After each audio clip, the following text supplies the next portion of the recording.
പ്രകൃതി വിരുദ്ധ പത്രപ്രവർത്തനത്തിന് പേരുകേട്ട മനോരമ എം.ബി. രാജേഷിനെതിരെ എഴുതിയ കൊട്ടേഷൻ വാർത്തയിൽ പത്രാധിപർ ഖേദം പ്രകടിപ്പിച്ചിരിക്കുന്നു. ഭയങ്കര സംഭവമായി പോയി. ഒരു എളുപ്പമില്ലാതെ വാർത്ത എന്ന പേരിൽ പച്ച നുണ എഴുതുക, അത് പിടിക്കപ്പെടുമ്പോൾ ആത്മാർത്ഥത തൊട്ടു തീണ്ടാത്ത ഖേദപ്രകടനം നടത്തുക. ബെസ്റ്റ് മാധ്യമ പ്രവർത്തനം. ഈ കഴിഞ്ഞ ദിവസം മനോരമയിൽ പ്രാധാന്യത്തോടെ ഒരു വാർത്ത പ്രത്യക്ഷപ്പെട്ടു. എം.ബി. രാജേഷ് സ്പീക്കറായിരിക്കെ കെ കവിത നിയമസഭയിലെ ചടങ്ങിലെ മുഖ്യാതിഥി എന്നായിരുന്നു തലക്കെട്ട്. രാജേഷ് സ്പീക്കറായിരിക്കെ നിയമസഭയിൽ സംഘടിപ്പിച്ച ചടങ്ങിൽ തെലങ്കാന നിയമസഭാ അംഗമായ കെ കവിത അതിഥിയായി പങ്കെടുത്തുവെന്നും ഒരു സെഷനിൽ അവർ സംസാരിച്ചുവെന്നും അതേ സെഷനിൽ എം.ബി. രാജേഷും പ്രസംഗിച്ചുവെന്നുമാണ് മനോരമ കഴിഞ്ഞ ദിവസം വളരെ ആധികാരികമായി വാർത്ത നൽകിയത്. എം.ബി. രാജേഷ് ഈ വാർത്തയ്ക്കെതിരെ രൂക്ഷമായി പ്രതികരിച്ചു. അതോടെ നിൽക്കക്കള്ളിയില്ലാതെ പത്രാധിപർ നെഞ്ചുപൊടിയുന്നൊരു ഖേദപ്രകടനവുമായി രംഗത്തിറങ്ങി. ഗംഭീരമായിരുന്നു ആ ഖേദപ്രകടനം. അതിങ്ങനെയാണ്: രാഷ്ട്രപതി രാംനാഥ് കോവിന്ദ് ഉദ്ഘാടനം ചെയ്യുന്ന പരിപാടിയിൽ തെലങ്കാന എം.എൽ.സി ആയിരുന്ന കവിത പങ്കെടുക്കുമെന്ന് അറിയിച്ചിരുന്നെങ്കിലും പങ്കെടുത്തില്ല. കവിത പങ്കെടുത്തു എന്ന് തെറ്റായി ചേർക്കാൻ ഇടയായതിൽ ഖേദിക്കുന്നു. അതാണ്, തെറ്റായി ചേർക്കാൻ ഇടയായി പോയതാണ്, അല്ലാതെ പച്ചക്കള്ളം മനഃപൂർവ്വം എഴുതിയതല്ല. പ്രകൃതി വിരുദ്ധ പത്രപ്രവർത്തനത്തിന് ചേർന്ന ഒന്നാം തരം ഖേദവൈകൃതം, അങ്ങനെ വിശേഷിപ്പിക്കാം പത്രാധിപരുടെ ഈ അഭ്യാസത്തെ. വാർത്തയും ഖേദപ്രകടനവും ഒന്ന് താരതമ്യപ്പെടുത്തി നോക്കാം. എം.ബി. രാജേഷ് സ്പീക്കറായിരുന്ന കാലത്ത് കെ കവിത മുഖ്യ അതിഥിയായി നിയമസഭയിൽ എത്തിയെന്ന് തലക്കെട്ടെഴുതി ആദ്യം തന്നെ സ്ഥാപിച്ചു. പിന്നീട് അക്കാര്യം ഇൻട്രോയിലൂടെ ആവർത്തിച്ചു ഉറപ്പിച്ചു. അവർ ഒരു സെഷനിൽ പ്രസംഗിച്ചുവെന്നും അതേ സെഷനിൽ രാജേഷും പ്രസംഗിച്ചുവെന്നും തീയതി സഹിതം ആധികാരികമായ വെളിപ്പെടുത്തൽ നടത്തി. ഇങ്ങനെയാണ് ഒരു അടിസ്ഥാനവുമില്ലാത്ത നുണയെ ജേർണലിസ്റ്റ് അന്വേഷിച്ച് ബോധ്യപ്പെട്ട വാർത്ത എന്ന രീതിയിൽ സംവിധാനം ചെയ്ത് അവതരിപ്പിച്ചത്.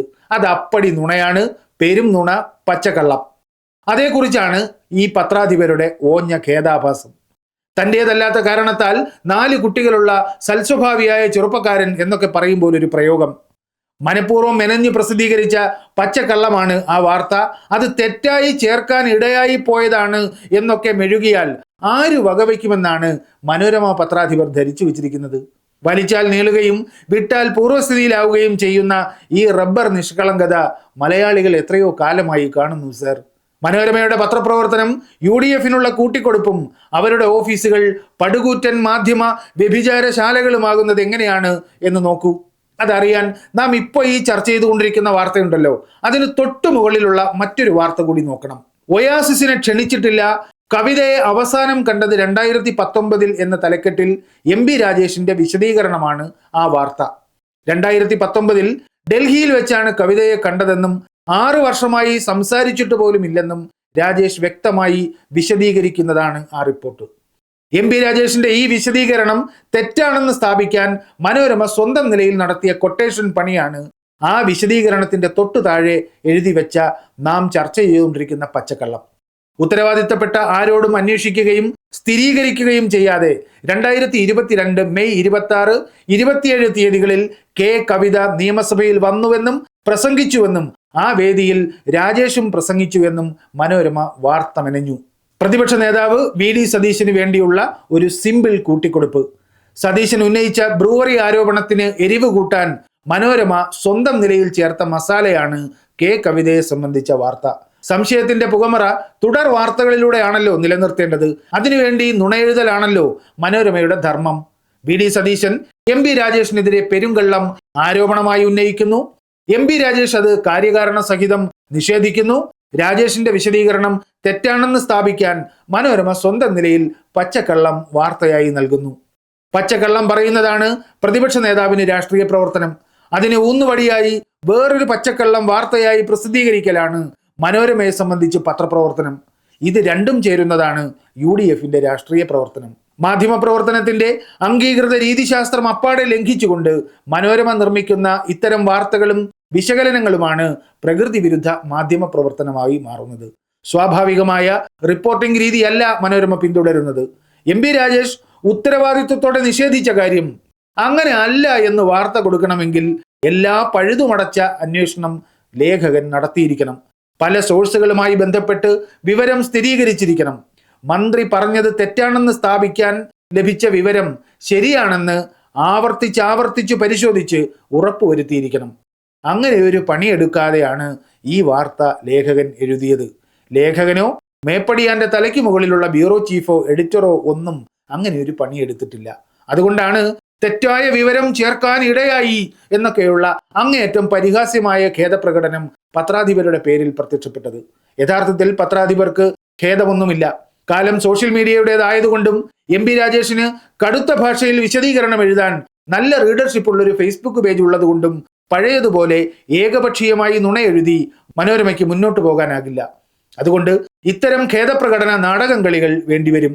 ഗത്യന്തരമില്ലാത്തത് കൊണ്ട് ചെയ്തു പോകുന്നതാണ്, അല്ലാതെ സത്യസന്ധമൊന്നുമല്ല ആ ഖേദപ്രകടനം. അത് തെളിയിക്കാൻ മറ്റൊരു സംഭവം പറയാം. കുറച്ചു കാലം മുമ്പ് മനോരമ പ്രസിദ്ധീകരിച്ച ഒരു വാർത്തയാണ്. ആ വാർത്ത എഴുതിയ അതേ ലേഖകനാണോ എം.പി. രാജേഷിനെതിരെ ഇപ്പോൾ ഈ വാർത്തയും എഴുതിയത് എന്ന് പത്രാധിപർ ഒന്ന് അന്വേഷിച്ചു നോക്കുന്നത് നന്നാവും. 2017 ഡിസംബർ 17 ഒന്നാം പേജിൽ വർണ്ണാഭമായി അലങ്കരിച്ച ഒരു വാർത്ത പ്രത്യക്ഷപ്പെട്ടു. ധനവകുപ്പിന്റെ ശുപാർശ പെൻഷൻ പ്രായം 58 എന്ന് തലക്കെട്ട്. സർക്കാർ ജീവനക്കാരുടെയും അധ്യാപകരുടെയും പെൻഷൻ പ്രായം 58 ആക്കാൻ ധനവകുപ്പ് ശുപാർശ ചെയ്തുവെന്നും ധനമന്ത്രി ആ ഫയലിൽ അഭിപ്രായം രേഖപ്പെടുത്താതെ മുഖ്യമന്ത്രിക്ക് കൈമാറി എന്നുമായിരുന്നു ഞെട്ടിപ്പിക്കുന്ന വെളിപ്പെടുത്തൽ. ഡോക്ടർ തോമസ് ഐസക് ആയിരുന്നു അന്ന് ധനമന്ത്രി. അത് ഏത് ഫയൽ എന്ന് അദ്ദേഹം ഒരു ഫേസ്ബുക്ക് കുറിപ്പിലൂടെ മനോരമയോട് ചോദിച്ചു. മന്ത്രിക്ക് ഫയൽ സമർപ്പിച്ചു, മന്ത്രി അത് മുഖ്യമന്ത്രിക്ക് കൈമാറി എന്നാണല്ലോ വാർത്ത. അങ്ങനെ ഒരു ഫയൽ ഉണ്ടെങ്കിൽ അതിനൊരു നമ്പരും ഉണ്ടാകുമല്ലോ. ആ ഫയൽ നമ്പർ വെളിപ്പെടുത്തണമെന്ന് മനോരമ ലേഖകനോട് ധനമന്ത്രി തോമസ് ഐസക് ഫേസ്ബുക്കിലൂടെ ആവശ്യപ്പെട്ടു. അതോടെ മനോരമ ലേഖകൻ കുടുങ്ങി. പുള്ളിക്കാരൻ്റെ കയ്യിൽ എവിടെന്ന് ഫയലും നമ്പരും ഉണ്ടെങ്കിലല്ലേ അത് പറയാൻ പറ്റൂ. 2 ദിവസം കഴിഞ്ഞപ്പോൾ ലേഖകന്റെ വിശദീകരണം മനോരമ എഡിറ്റ് പേജിൽ പ്രത്യക്ഷപ്പെട്ടു. സംഗതി ഫയലല്ല, ധനവകുപ്പിന്റെ കുറിപ്പായിരുന്നു പോലും. ലേഖകന്റെ സ്വന്തം വാക്കുകൾ ഇങ്ങനെയായിരുന്നു: ഫയൽ രൂപത്തിലല്ല ഇത് മന്ത്രിയുടെ ഓഫീസിലേക്ക് പോകുന്നത്. ധനവകുപ്പ് സെക്രട്ടറി കുറിപ്പായി ഇത് കൈമാറുകയേ ഉള്ളൂ. അതിനാൽ ഫയൽ നമ്പർ ഇടുകയില്ല. വിചിത്രമായ ഈ വിശദീകരണത്തെയും അന്നത്തെ ധനമന്ത്രി വെറുതെ വിട്ടില്ല. അദ്ദേഹത്തിന്റെ പ്രതികരണം ഇങ്ങനെയായിരുന്നു: സഹോദര, ഏതു ധനകാര്യ സെക്രട്ടറി നൽകിയ കുറിപ്പിനെ സംബന്ധിച്ചാണ് താങ്കൾ പറയുന്നത്? മനോജ് ജോഷി IAS ആണ് ധനകാര്യ പ്രിൻസിപ്പൽ സെക്രട്ടറി. അദ്ദേഹം ഇങ്ങനെ ഒരു കുറിപ്പ് തയ്യാറാക്കുകയോ ഞാൻ കാണുകയോ ചെയ്തിട്ടില്ല. ഇനി കേരള സംസ്ഥാനത്തെ ധനസെക്രട്ടറിയെ കുറിച്ച് തന്നെയാണോ താങ്കൾ പറയുന്നത്? മറ്റേതെങ്കിലും സംസ്ഥാനത്തെയോ? ഈ ചോദ്യത്തോട് മനോരമ ലേഖകനോ മനോരമയോ ഇന്നേ വരെ പ്രതികരിച്ചിട്ടില്ല. യഥാർത്ഥത്തിൽ അങ്ങനെ ഒരു ഫയലും ഉണ്ടായിരുന്നില്ല, കുറിപ്പും ഉണ്ടായിരുന്നില്ല. പെൻഷൻ പ്രായം വർദ്ധിപ്പിക്കാൻ നിർദ്ദേശമോ തീരുമാനമോ ഉണ്ടായിരുന്നില്ല. അന്നത്തെ പെൻഷൻ പ്രായം തന്നെയാണ് ഇന്നും. പിന്നെ എന്തിനായിരുന്നു ആ വാർത്ത? സിമ്പിൾ ആയിരുന്നു ലക്ഷ്യം. ഈ വാർത്തയെ തുടർന്ന് പെൻഷൻ പ്രായം വർദ്ധിപ്പിക്കാൻ സർക്കാരിനെ അനുവദിക്കില്ലെന്നും പറഞ്ഞ് അന്നുച്ചയ്ക്ക് അന്നത്തെ പ്രതിപക്ഷ നേതാവ് രമേശ് ചെന്നിത്തല വക ഒരു പത്രസമ്മേളനം നടന്നു. അതായത് രമേശ് ചെന്നിത്തലയ്ക്ക് പത്രസമ്മേളനം നടത്താൻ മനോരമ ലേഖകന്റെ ഒരു കൈ സഹായമായിരുന്നു ഒന്നാം പേജിലെ ഞെട്ടിപ്പിക്കുന്ന വാർത്തയും തലക്കെട്ടും. പ്രതിപക്ഷ നേതാവ് പ്രശ്നത്തിൽ ഇടപെട്ടു, പത്രസമ്മേളനം നടത്തി. ചാനലുകളിലും പത്രങ്ങളിലും അദ്ദേഹത്തിന്റെ മുഖവും പേരും നിറഞ്ഞു. ചെന്നിത്തലയുടെ ആ സന്തോഷത്തിന് മനോരമയുടെ വക ഒരു സഹായം. അതിനായിരുന്നു വാർത്ത. സാധാരണ നിലയിൽ അവിടെ തീരേണ്ടതാണ് കാര്യം. പക്ഷേ തോമസ് ഐസക്കിന്റെ കൈവശം അത്യാവശ്യം പ്രചാരമുള്ള ഒരു ഫേസ്ബുക്ക് പേജ് ഉണ്ടായിരുന്നത് കൊണ്ട് മനോരമ ലേഖകന് പണികിട്ടി. പത്രസമ്മേളനം കഴിഞ്ഞ് രമേശ് ചെന്നിത്തല പൊടിയും തട്ടിപ്പോയി.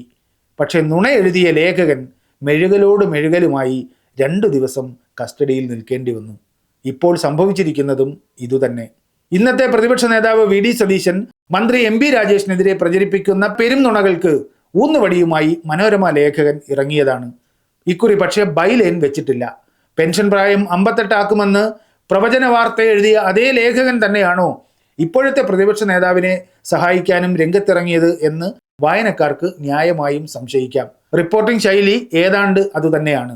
മനോരമയെ സംബന്ധിച്ച് മാധ്യമപ്രവർത്തനം എന്നത് UDF വേണ്ടിയുള്ള കൊട്ടേഷൻ പണിയാണ്. UDFകാർ പ്രചരിപ്പിക്കുന്ന നുണകൾ പ്രസ്താവനയായി കൊടുക്കും. അനുബന്ധ നുണകൾ വാർത്തയും വിശകലനവുമായി സ്വന്തം നിലയിൽ മെനഞ്ഞു നൽകും. UDF പ്രചരിപ്പിക്കുന്ന നുണകളുടെ യാഥാർത്ഥ്യവും മറുവശവും തമസ്കരിക്കപ്പെടുകയോ അവഹേളിക്കപ്പെടുകയോ ചെയ്യും.